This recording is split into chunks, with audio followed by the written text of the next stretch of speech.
And RB5, we both have Derrick Henry, and it's more out of, again, respect for what he's done in the past than any real expectation for him moving forward. Primary concern with him is the injury concern, the age concern, coming off a Jones fracture at age 28, 29. He's and having the touch accumulation that he's had over the past 3 seasons. He's bucked the trend for 400 touch running backs 2 years, 3 years running. It has to catch up with them at some point. I have him ranked this high because the Tennessee Titans traded away A.J. Brown. I know they brought in Treylon Burks. They traded away A.J. Brown. I have not, and have reportedly come out and said they will not re-sign Julio Jones. No, that experiment failed. So Kyle Phillips went there in the draft as well. They brought in Robert Woods, but Robert Woods is one of the best run-blocking wide receivers in the league historically. That is the number one trait that the Titans front office came out and said post signing him or trading for him. I forget which one it was. But I mean, that's not really what you want to hear as a Robert Woods owner. What's going on, Hunter? How you doing, man? Good to see you. What's up, Hunter? But yeah, I mean, Derrick Henry, he's going to get a ton of work again. That was my point with saying all that, with having a rookie wide receiver instead of A.J. Brown, with not having Julio Jones and having him replaced by a rookie too. Derrick Henry's going to get a ton of work until he gets injured. He might not be efficient. Yeah. But the workload that he's going to get has me saying there's no way I can put him less than 5th. No, this has got to be where I put him. They're going to run him into the ground. If he's available and all the other wide receivers are off the board for me, if I'm drafting 112 and or 110 or something, and Chase and Jefferson are gone, and the you know, and gone. Yeah, and I don't have a shot at any of the guys ahead of him, I still might be looking at a Najee over a Derrick Henry, even though I have Derrick Henry at RB5. Yeah. I know he doesn't get hurt, Hunter, but he has to at some point. He did last year. Yeah, the injuries have to happen at some point. He can't keep on running for 400 touches a season and continue this. He can't. And that's a not fluky. It's a tricky. I misspoke when I said fluky. Jones fractures are tricky injuries that are easy. We hope it's not the case, but they are easy to re-aggravate injuries, or that's that type of injury. That being said, the last time, and we brought he's on the this field, up he's getting last 30 year, carries. The last time that we saw a player rush back from a Jones injury, a Jones fracture injury, was Sammy Watkins with the Bills, and I think it derailed his entire career. And he was much younger. He was 24, I think, 23, 24. Yeah, we've never, to your point, Hunter, we've never seen a man like Henry.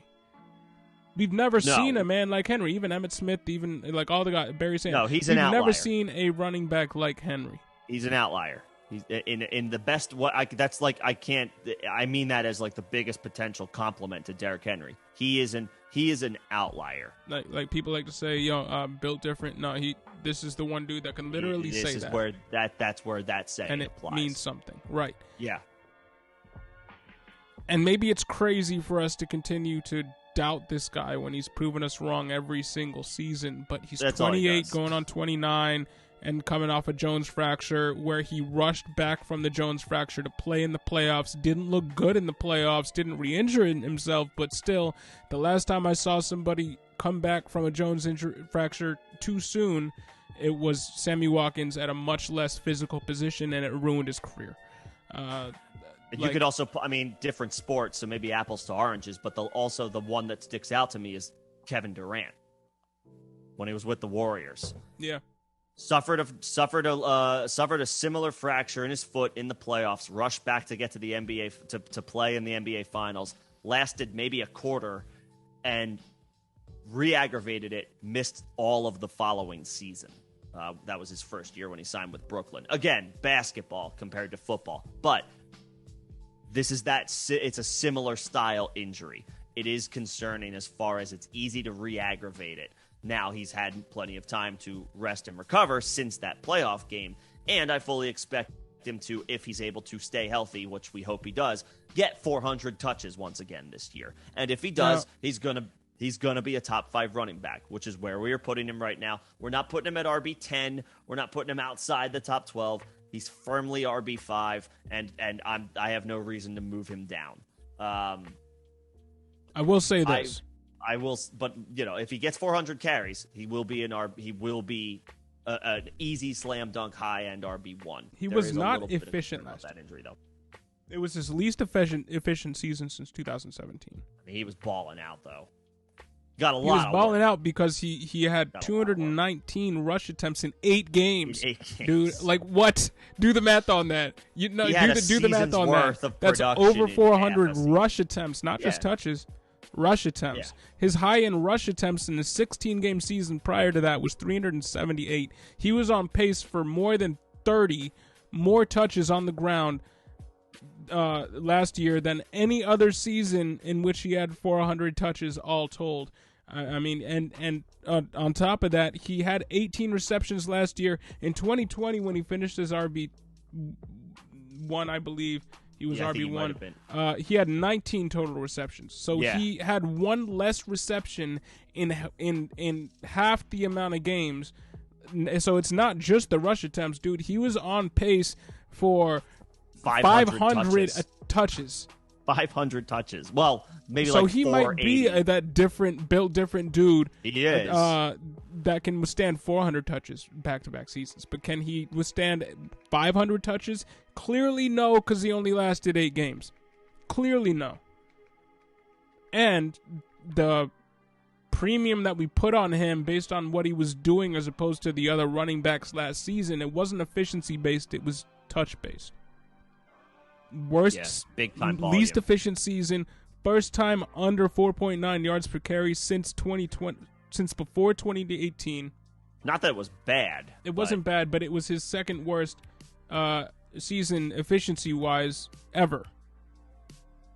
That says something. So yes, he might be that dude, and he might get in the next 8 games another 220 rushes and 20 receptions. Like he might get that, but then he's gonna get injured because nobody can handle 500 touches a game or a year. Nobody I won't can guarantee he gets injured.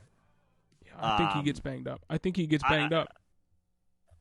It's just it's tough to sustain that much of a workload. Can he do it? Yeah. Will they give it to him? Yeah. Yes. AJ Brown's gone. Derrick Henry is the bread and butter of that offense anyway. Now AJ Brown is gone. You replace him with a rookie and a Robert Woods who's recovering from an injury of his own. They're going to give Derrick Henry all the work he can handle. I'm not, again. To that point, I think he could give you an RB1 room. Yeah, I think we're not excited about an RB5 season this year. After that, though, that's when it's like, okay, he's probably going to hit that 1,800 touch threshold this year. He'll be tops in career. Fantasy points per game, but he will not finish the full season. I won't refuse predict to believe that. I am predicting that. So I RB5. Won't predict that. In RB6, I have Najee here, and you, I believe, had Dalvin Cook, right? Yeah. So RB7. Yeah, this is where. And real quick, Hunter, do we think the offense will run the same as last season? Yes. I'm not doubting Derrick Henry is going to get all the work he can potentially handle. I think he's going to have a good season. I think he's going to have an RB1 season. But he's got to stay on the field. Jones fractures are tricky. That's all. I'm not. I'm the not offense, like the I'm rooting. run game, I hope it doesn't and the happen. the run game itself was more efficient last season with the collection of Donta Foreman and Dontrell Hilliard than it was with Derrick Henry getting 30 touches a game. It was 35 touches a game. It was more efficient with those other guys. The fantasy points, the touches per attempt, and all that stuff. Touches per attempt. It was that. Yeah, why not? Yeah, their offense was fun. I mean, no disrespect to Derrick Henry, he's their engine, but they were fine even without him. Ryan Tannehill was worse because Ryan Tannehill is a play-action quarterback, and without Derrick Henry, he's exposed without that guy. But the offense itself And the run was game fine. itself ran better, even though the entire offense was slightly worse.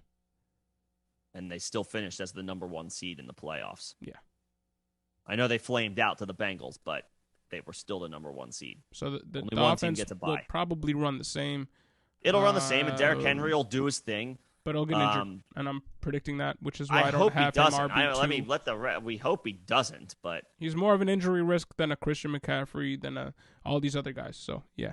But RB7, because I'm done talking about Derrick Henry.